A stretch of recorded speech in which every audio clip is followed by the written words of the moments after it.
तस्वीर कैसे कंधे पर हाथ रख के उन्होंने, और अशोक चौधरी ने क्या कहा है, कुछ तो लोग कहेंगे, लोगों का काम है कहना, छोड़ो इन बातों को। ये चाहेंगे क्या कि दलित का वोट बैंक छटके? तो जदयू के अंदर भगदड़ वर्तमान में नहीं मच रहा है।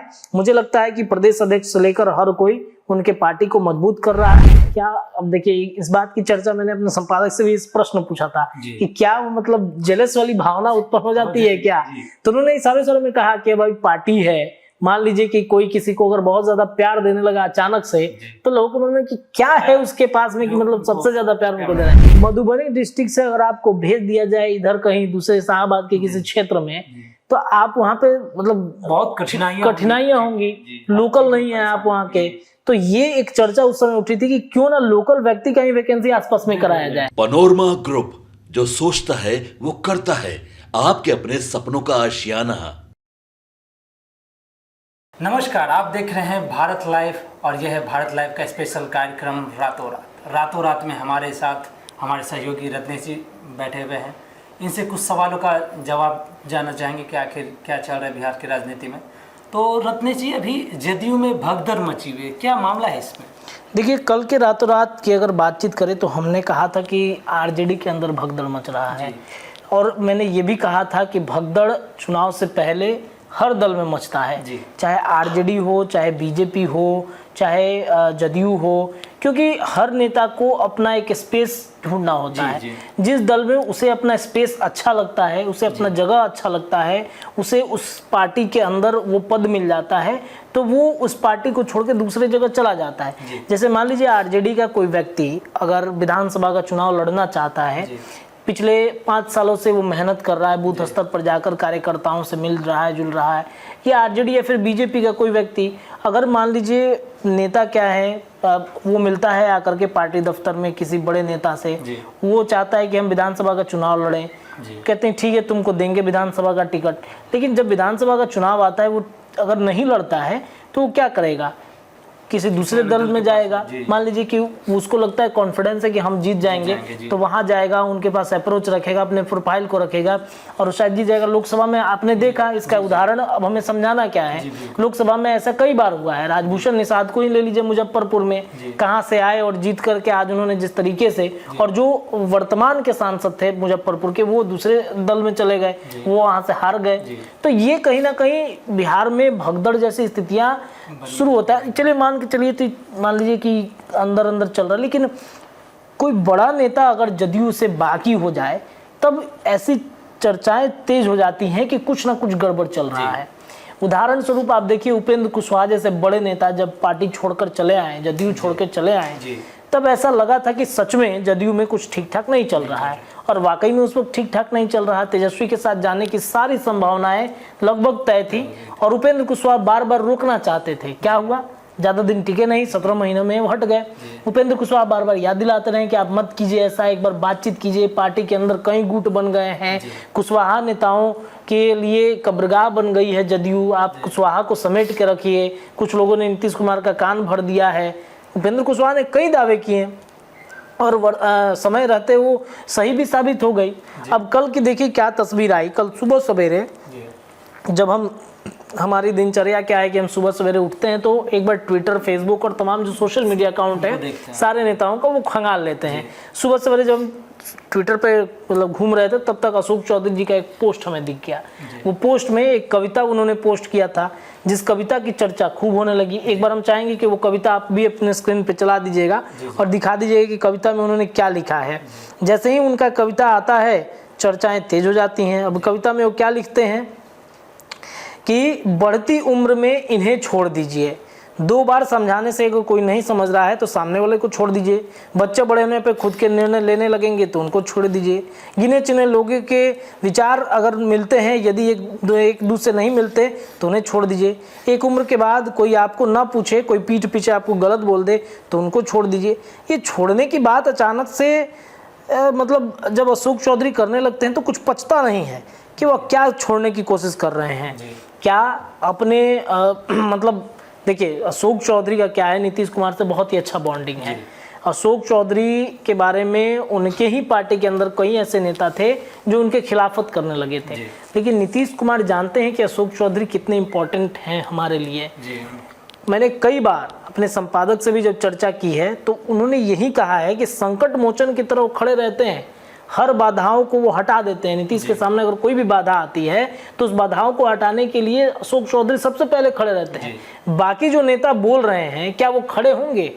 नहीं, अभी तक तो वैसा दिखने में नहीं आ रहा है, लेकिन अशोक चौधरी खड़े रहे हैं, हर समय खड़े रहते हैं अशोक चौधरी।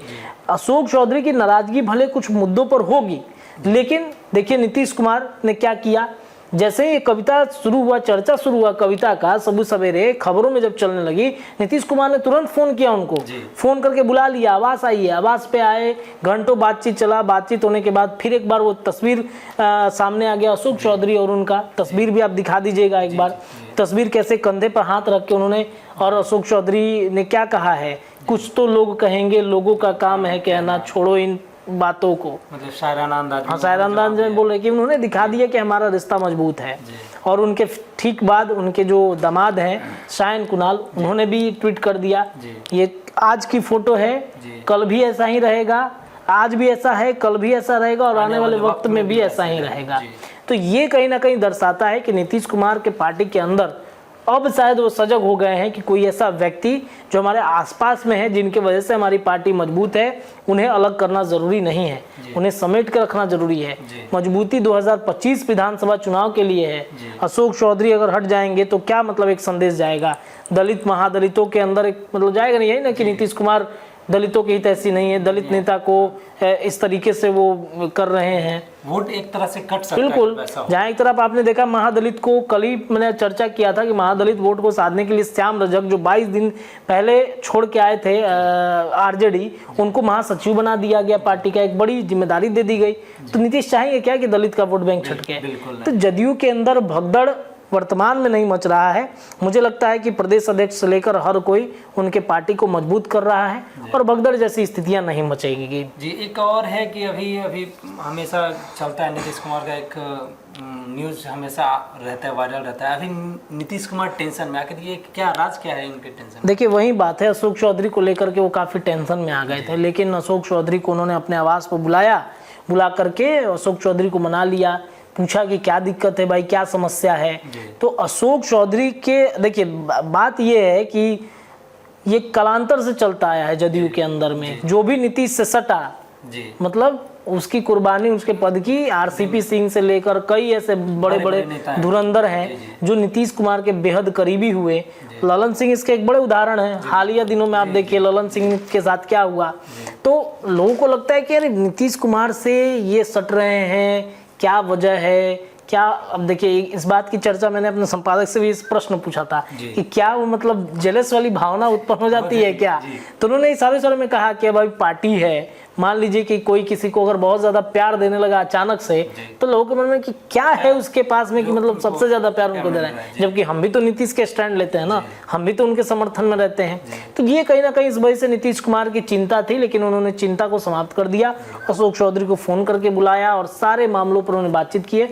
और मुझे अब नहीं लगता है कि अब कोई नाराजगी अशोक चौधरी की नीतीश कुमार से होगी और ना ही नीतीश कुमार की नाराजगी अशोक चौधरी से रहेगी। तो ये दोनों अब जो एक तरीके से कहें तो हनुमान और राम की जोड़ी खूब चर्चा में रहती है। जैसे चिराग पासवान मोदी के हनुमान हैं, तो अब नीतीश के हनुमान अशोक चौधरी हैं। तो ये कहीं ना कहीं इस चिंता को उन्होंने खुद ही दूर कर दिया है। अभी फिलहाल एक आपातकाल बैठक भी, उसका क्या मामला चल रहा है? देखिए आपातकाल बैठक नीतीश कुमार, अब देखिए क्या है कि सबसे ज्यादा बिहार के मुख्यमंत्री हैं तो जिम्मेदारियां भी सबसे ज्यादा हैं। बिहार को 20 सालों तक नीतीश कुमार ने जिस तरीके से संवारा है, बेशक बहुत ही अच्छा काम उन्होंने किया। पटना से लेकर के अगर आप पूर्णिया तक जाइएगा या पूर्णिया से लेकर भागलपुर तक जाइए, भागलपुर से पूरे बिहार को कनेक्ट कर दिया है, कर सड़कों से लेकर के बिजली से लेकर हर चीज़ों पर। हाँ कुछ चीज़ों पे कमी है जिसे नीतीश कुमार सुधारना चाहते हैं। अब नीतीश कुमार ने क्या किया, देखिए शिक्षकों के ट्रांसफर पोस्टिंग को लेकर के उन्होंने एक बैठक बुलाई है और इस बैठक में मुझे उम्मीद है कि शायद शिक्षकों के ट्रांसफर पोस्टिंग पर कुछ मामला बन जाए। क्या था कि बहाली तो करवा दिया गया, क्रेडिट लेने की होड़ थी उस समय, बहाली आनंद फानंद में करा दिया गया, जिसको जहां मन वहां पोस्टिंग दे दिया गया। अब बताइए कि मान के चलिए कि बेगूसराय का कोई व्यक्ति अगर चला जाए किसी दूसरे क्षेत्र में, किसी बॉर्डर एरिया पर चला जाए, बेगूसराय का व्यक्ति मान लीजिए इधर ही आप शाहाबाद के क्षेत्र में भेज दीजिए तो कितनी समस्या होगी इसको। बहुत ज्यादा। बिहार में आज भी जैसे कि मैंने कहा कि सड़कें अभी बहुत कम है, बनवाई जा रही, लेकिन इतने दूर जाने के बाद से जो जाने आने का जो सुविधा है क्या है, या फिर गांव में जिनके आप ट्रांसफर कर रहे हैं तो गांव के लोग, अब मान लीजिए कि आप ही को अगर भेज दिया जाए, जैसे मान लीजिए कि आपका क्षेत्र कौन सा है, मधुबनी डिस्ट्रिक्ट है, मधुबनी डिस्ट्रिक्ट से अगर आपको भेज दिया जाए इधर कहीं दूसरे शाहाबाद के किसी क्षेत्र में, तो आप वहाँ पे मतलब बहुत कठिनाइयाँ होंगी, लोकल नहीं है आप वहाँ के। तो ये एक चर्चा उस समय उठी थी कि क्यों ना लोकल व्यक्ति का ही वैकेंसी आसपास में कराया जाए। तो इस वजह से ट्रांसफर पोस्टिंग की चर्चा फिर से तेज हो गई है और शायद एक बहुत ही अच्छा सार्थक पहल होगा। जो शिक्षक नाराज नीतीश कुमार से वजह से हो रहे हैं, वो शिक्षकों का वोट बैंक जुड़ेगा नीतीश कुमार। एक समय था जब शिक्षकों की वजह से एक शिक्षकों का बड़ा वोट बैंक नीतीश कुमार के साथ जुड़ा रहता था, लेकिन क्या हुआ कि बहुत सारे नियम कानून बदलने नीतीश कुमार के खिलाफत में हो गए। अगर ये ट्रांसफर पोस्टिंग की नीति आती है, बीपीएससी टीआरई 1, टीआरई 2, टीआरई 3 या बाकी के जो शिक्षक हैं उनका अगर ट्रांसफर पोस्टिंग होता है तो एक बड़ा वोट बैंक भी उनके साथ जुड़ जाएगा। तो नीतीश कुमार ने आने वाले अक्टूबर के महीनों में एक बड़ी बैठक बुलाई है, सारी नीतियां बन चुकी हैं, तो संभावना ऐसा है कि हो सकता है ट्रांसफर पोस्टिंग होगा। और मुझे लगता है कि दशहरा खत्म होने के साथ साथ दीपावली और छठ का एक बड़ा गिफ्ट कहीं ना कहीं मिलेगा, और गिफ्ट मिलने के साथ ही साथ एक बड़ी संभावनाएं जो ट्रांसफर पोस्टिंग को लेकर के बनी है, वो संभावनाएं अब धीरे धीरे समाप्त हो जाएंगी। और मुझे लगता है कि अक्टूबर के एंड में वो सारी संभावनाएं धीरे धीरे समाप्त हो जाएंगी ट्रांसफर पोस्टिंग को लेकर के। और एक ये भी है कि उपेंद्र कुशवाहा भागे। देखिए, उपेंद्र कुशवाहा अब बिहार की यात्रा पर निकल रहे हैं। आज से उनकी यात्रा की शुरुआत हो रही है। आज 25 तारीख है, उन्होंने ऐलान भी किया था कि 25 तारीख से हम अपनी यात्रा की शुरुआत कर रहे हैं। बिहार के अलग अलग, सबसे पहले शाहाबाद में शुरुआत करेंगे, क्योंकि शाहाबाद में उनकी पार्टी ने जिस तरीके से परफॉर्मेंस किया, वो ये दिखाना चाहते हैं कि हम एनडीए को भी मजबूत करेंगे। शाहाबाद में एनडीए कितना डैमेज हुआ 24 के चुनाव में, तो उपेंद्र कुशवाहा शाहाबाद को मजबूत करेंगे और आज से उनकी यात्रा की शुरुआत होगी। शाहाबाद होते हुए बिहार के अन्य क्षेत्रों में घूमेंगे और ये दिखाना चाहते हैं, ताकत अपनी दिखाना चाहते हैं कि हम जो सीट डिजर्व करते हैं हमें मिलना चाहिए। और एक ये भी है कि अभी हाल फिलहाल में बहुत मजे ले रहे हैं आरजेडी, इसका क्या मामला? अब बिहार में मान लीजिए कि आरजेडी मजे नहीं लेगी तो कौन मजे लेगा? सत्ता विपक्ष में तो है, लेकिन जिस तरीके से जदयू के अंदर चल रहा है, या फिर उपेंद्र कुशवाहा जा रहे हैं यात्रा पर, जदयू के अंदर जो लड़ाई चल रही है, आप देखिए कई आरजेडी के जो प्रवक्ता हैं वो खूब मजे ले रहे हैं कि देखिए हमने कहा था ना कि जदयू ठीक नहीं है, जदयू में सब कुछ ठीक ठाक नहीं चल रहा है, आज देखिए क्या स्थिति हो गई है। नीतीश कुमार को रिटायरमेंट ले लेना चाहिए, तेजस्वी यादव को सीएम बनना चाहिए, नीतीश कुमार की वजह से पार्टी के अंदर मतलब सब कुछ ठीक ठाक नहीं चल रहा है। लेकिन नीतीश कुमार की स्मार्ट राजनीति के कायल मुझे लगता है कि हर दल के नेता हैं, क्योंकि जिस तरीके से वो मैनेज करते हैं डैमेज को, जिस तरीके से कंट्रोल वो करते हैं, शायद ही कोई ऐसी पार्टी है जो इस तरीके से डैमेज को कंट्रोल करेगी। अशोक चौधरी का मामला समाप्त कर दिया, पार्टी में जिस तरीके से अशोक चौधरी को बुला करके मिले, गले लगा लिया उन्होंने, सारे जो मतलब नाराजगी थी उसे दूर कर दिया। इससे स्पष्ट होता है कि नीतीश कुमार अभी फिलहाल कोई विवाद नहीं चाहते हैं। आरजेडी कितना भी मजे लेते रहे, इससे कोई मतलब नहीं है उसके। तो जैसे कि आप सभी दर्शकों ने सुना रातों रात का सारा खबर कि क्या अभी बिहार के राजनीति में चल रहा है, हमारे जो सहयोगी है उनका जवाब आपने आप सभी ने सुना है। तो इसी प्रकार का खबर देखने के लिए हमारे साथ बने रहे। खबर ऐसे हमारे चैनल पे जारी रहेंगी, तब तक के लिए धन्यवाद। पनोरमा ग्रुप, जो सोचता है वो करता है। अगर ये वीडियो पसंद आई और वह बिहार के राजनीति और बिहारियत से सरोकार रखेनी तो सब्सक्राइब बटन दबा के चैनल के सब्सक्राइब कर ली। ओजे एगो घंटी बा, ओकरा बटन दबा देला से कुल सटीक और मारक खबर रुआ मुफ्त में मिल जाई। अगर रुआ पत्रकारिता के हमनी के नया प्रयोग में सहयोग कर चाहतानी तो ज्वाइन बटन दबा दी। पेटीएम नंबर नोट कर ली 9386816700। धन्यवाद।